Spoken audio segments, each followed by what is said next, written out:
Isabella, why didn't you come to the lunch gathering today? Your sister-in-law invited you. I can't believe you turned me down. Oh, hello, Denise. I'm sorry I can't attend your lunch gathering. I have work during the day on weekdays, so I can't attend. I told you this before many times. Well, I told you to take time off work and join us. I've been telling you for a long time too, haven't I? I can't take time off so easily. Why not? What do you mean, why not? It's a job. I get paid and I have responsibilities. I can't just take a day off because I'm going to lunch with my sister-in-law. Don't you understand that's not a good reason to miss work? The job you're doing is probably some trivial work, right? Aren't you working at the bread factory? I'm sure it wouldn't make much difference if you weren't there. My lunch gatherings are worth 100 times more than going to such a low-class job. Anyone with a bit of intelligence would understand that attending the lunch gathering is a much better choice. Really? After all, wives of the presidents of very famous companies, or the daughters of very prestigious families are joining my lunch gathering. A loser like you who works for a bread factory should feel grateful just to breathe the same air with us. It's a noble gathering, you know. I see. Gathering such wealthy individuals for a lunch? It's something only I, the wife of a Kingston Grand Hotel executive, can pull off. As your sister-in-law, I'm doing you a favor by inviting a loser like you. Refusing that? What kind of attitude is that? I don't have any particular attitude. Oh, I see. Poor people like you must be jealous. Am I right? I'm not jealous. It's out of pity. You don't need to invite me anymore. If it's a weekday lunch gathering, I'll never be able to go in the future. Declining every time, and enduring sarcastic remarks afterward is quite a hassle. Wow! Who do you think you are? Or maybe, is that what it is? Oh, how silly of me. I'm so used to my lavish life because of my rich husband. I can't fathom the circumstances of a low-class factory worker. So, forgive me, okay? What are you trying to say? Just say it. Well then, I'll say it.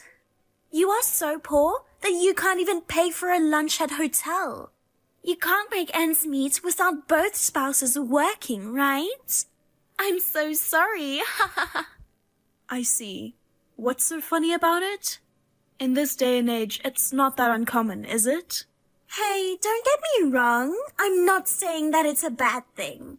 In poor households, with the recent high cost of living, it's challenging to make ends meet without both spouses working, right?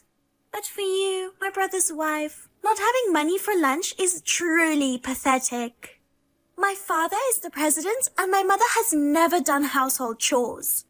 My brother and I were raised by housekeepers and butlers, taking piano and ballet lessons from an early age and groomed to be distinguished individuals. And yet, he married a poor loser like you. He was supposed to take over our father's company, but he turned him down and went to work as an employee at a completely different company. It's insane. No other way to put it. If it's just me, it's fine. But can you please not insult my husband as well? I'm just telling you the truth. He should have married someone matching our family status, like my marriage. I don't know why he married a poor woman like you. Constantly calling poor. Isn't that going too far? You seem to be making fun of our bread factory. But it's thanks to the people working there that even you can enjoy delicious bread. What? I would never eat low-class bread from a factory. Got it? People like me only eat what top chefs prepare. Those mass-produced in factories claiming to be bread are laughable. It's just garbage made of flour. Excuse me? That's so rude. Calling a product someone worked hard on garbage? What's wrong with calling garbage garbage? You should spend the rest of your life making garbage in a low-class factory. This is too much. It's not too late. You should divorce my brother. What? Why would you bring that up? I'm saying that someone who can't even afford to join the lunch I kindly invited them to is not suitable to be my brother's wife. You're jumping to conclusions like that? What are you talking about? I mean, you keep insulting me, and I was so angry that I lost track of the conversation. But the main topic is the lunch gathering, right? Well, you don't have to invite me anymore. The same goes for me. I won't invite you either. I'm not inviting you ever. Well, I'm glad to know. Goodbye. Why didn't you come to the lunch gathering today? I told you to come. I can't come because of my work. I mean, I thought you weren't going to invite me anymore. I wasn't going to, but everyone wanted you to join, you know. What kind of trick did you use to get them to go along with you? I didn't trick anyone. I can't attend on weekdays no matter who invites me. Okay then, let's schedule next week's lunch on Saturday. Please make it this time, okay? Why are you so insistent on me attending this lunch gathering? To be honest, I don't want to go, especially if you are the organizer. Do you remember how you insulted me last week? I don't think I want to attend after being insulted like that. I'm sorry about that. I've reflected on it since then. Oh, don't worry about the money. As an apology, I'll cover the expenses this time. Everyone's looking forward to having you, Isabella. I hope I can introduce my wonderful sister-in-law who's doing great work. Fine, I'll join this time. Wonderful, thank you. Okay, so we'll meet at the lobby of the Kingston Grand Hotel at noon on Saturday, okay? Sure, I might be a bit late because of work in the morning, but I'll be there. I'm looking forward to it. Isabella, you're the best. Your face was priceless. It was such a masterpiece that I wanted to frame it and hang it up. Denise, what were you thinking? You suddenly poured hot coffee on me. I couldn't help but pour coffee on your head because I didn't like the way you were looking at me. I didn't expect it to be so hot. I'm sorry. Forgive me, okay? Thanks to that, half of my face got burned. Luckily, the hospital was close by. They said it would take about 2 weeks for it to heal. Is it going to heal? That's too bad. But your face was a real sight to see that time. Half of your face was red and swollen, and your face was ugly as an ogre. If my brother sees that ugly face, he might consider divorcing you, don't you think? That won't happen. My husband was rushed to the hospital. He's very worried about me. He'll charge you for the medical expenses and the cleaning cost of my suit. Oh, speaking of which, you are wearing an expensive-looking suit despite being poor. I wonder if you were trying to match the class of the Kingston Grand Hotel. Poor thing, it ruined by the coffee. What's so funny? I don't understand what's so funny in this situation. There's nothing more entertaining than this in the world. Sipping coffee while enjoying your ugly burn face, along with the Kingston Grand Hotel's famous French toast. It was truly the best. It was the most exciting lunch I've ever had. I can't believe you. So the apology for the previous insults was also a lie, wasn't it? Was it your intention to invite me over and pour coffee on me in front of various major company presidents' wives? That's right. It was so easy to trick you. What a foolish woman. I need to properly discipline the low-class bread factory worker who dared to think she could join such a noble gathering. I wish I could have shared this joy with all my wealthy friends. But everyone suddenly left, saying they had something to do. That's my only regret. Something to do? Yeah, it's not usually like that. But wealthy people are busy. They have things to do that you can't even imagine. They came to visit me at the hospital until a little while ago. What? They apologized for your outrageous actions to me. They apologized on your behalf. What do you mean? They apologized for not seeing through your true nature and inviting me to lunch themselves. They all apologized politely, but it's not their fault at all. Why would the president's wives apologize to a loser like you? You're threatening everyone, aren't you? Excuse me? Or did you try to act as a poor victim to trick everyone into being on your side? Well, I know poor losers like you are good at that kind of tactic. In the world of wealthy people, there's no place for sly individuals trying to deceive others. That's why people like them get easily fooled. You still don't get it? About what? If you're up for it, fine. I'll pay for your treatment or whatever. After all, my husband is an executive at Kingston Grand Hotel. We have more than enough money. It's a shame to give it to a poor guy like you. But considering it as payment for witnessing the entertaining scene of a loser getting her face burned, it's quite cheap. Can you afford it? Of course, I can afford it. Well then, I'll charge you without hesitation. Also, I'll be discontinuing our partnership. Huh? Hey, Isabella! What's wrong? What's wrong? Everything is wrong. What did you say to the president of Kingston Grand Hotel? My husband says he's going to be fired because of me. He's very angry and says he's divorcing me. Oh, so he's getting fired after all? Well, considering the circumstances, I guess it's only natural. What do you mean? Well, because you poured coffee on me, and as a result, Kingston Grand Hotel lost an important business partner. It's only natural that your husband has to take responsibility for that, isn't it?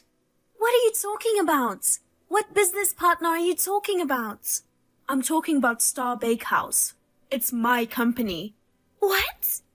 It seems you thought I worked in the factory, but I'm the president of the company. What?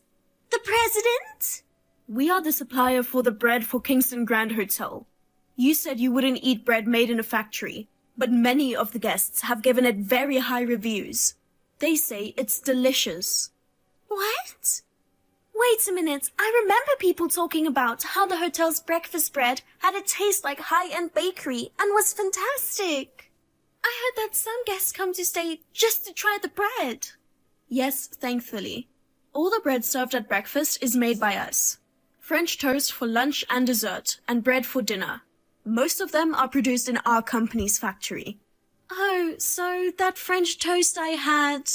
You enjoyed coffee and French toast while watching my burns, right? Well, from now on, you won't be able to eat it anymore. You won't get the same taste of French toast as before. We've decided not to supply bread to Kingston Grand Hotel from now on. You're lying! We don't want our bread supplied to a hotel that has people looking down on factory workers, calling our carefully crafted bread garbage, and having someone with such poor character. No, it can't be true. If you stop supplying bread to Kingston Grand Hotel, your company would be in trouble too, right? You'll lose a place to sell your bread. Our clients aren't just Kingston Grand Hotel. Even if we lose one, there are many others interested in working with us. In fact, excluding a hotel that looks down on factory workers, it will be able to maintain our brand. Oh no, but it doesn't make sense. Ending a deal and firing my husband, isn't that too much? Why not just one or the other? Kingston Grand Hotel wants to keep its brand face. It's natural to dismiss a problematic executive. I assume your husband proposed divorce for similar reasons? Being married to a woman of low status damages his social standing, so he wants a divorce, right? Oh no, is it really my fault? It's too late to regret it. How was I supposed to know you were the president? If I had known, I wouldn't have poured coffee on you. I accepted you as an official participant in the wealthy people's lunch gatherings. Remember? Wealthy or not, pouring coffee to a person is unacceptable. I'm going to make that a prerequisite, but let me tell you something. Everyone else at the lunch knew that I was the president of Star Bakehouse. The reason why they wanted to invite me was also because they knew my status and wanted to get to know me better. Come to think of it, I thought everyone was strangely eager to invite you. I thought it was a little strange that the president's wives would be so eager. to get close to a low-class factory worker. How can you convince yourself that you are such a valuable person? In a way, that's a talent. So, everyone going to the hospital when you were burned was also because of that, huh? Are you saying that they all abandoned me and took your side? All this time, I've been hosting lunch gatherings and trying to be liked by everyone. And now they're dumping me? Not just my husband, but even my friends as well? Well, it's all your fault. You should be sorry. Then I don't have a choice. I'm going to your house now. What? In that case, I won't be satisfied without revenge against you. If you and my brother aren't divorced yet, I'll barge into your house and mess things up. I'll call the police.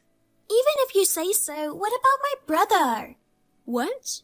He's my brother. I'm sure he'll stand by me. He's probably under a lot of stress because of you who made his marriage difficult.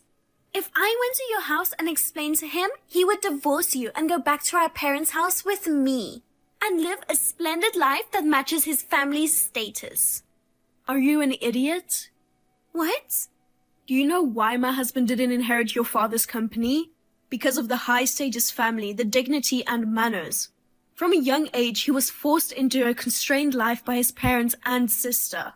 He felt suppressed, experiencing significant stress. What?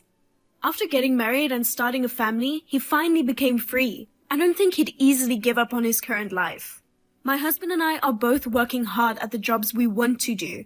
We are satisfied with our daily lives. We don't want that to be disrupted. If you barge into the house, we'll just kick you out. I wouldn't hesitate to call the police too. What? Don't exaggerate. I'm your sister-in-law, remember? If you don't like it, don't come to my house. Oh, by the way, the medical expenses for the burn and the cleaning costs for the suit haven't been paid yet. Please settle it by tomorrow. You can afford it, right? Good luck. Denise, who had a divorce forced upon her by her husband, didn't just end up with that as her punishment. When I had coffee poured on me, those present were the wives of the presidents of Kingston Grand Hotel's business partners. From there, the story spread to the presidents of various companies, leading to the end of contract of not only the bread, but also contracts involving furniture, facilities, amenities, and more. The hotel was in a really difficult situation, as the demand for an explanation grew louder and louder. In the end, it seems that the hotel decided to claim damages from Denise. Unable to rely on her ex-husband or her brother, Denise ran back to her parents' house. She humbled herself before her father borrowed money and paid the compensation. Now, she is said to be working tirelessly day and night to repay the enormous debts. The other day, I happened to see her in the town. She looked haggard, with no traces of her former self, completely worn out. On the other hand, I have fully recovered from the burn and I'm working hard. I am enjoying my life with my husband, and I have become friends with the wife of the president of the company who I met through the incident. And we have lunch gatherings from time to time.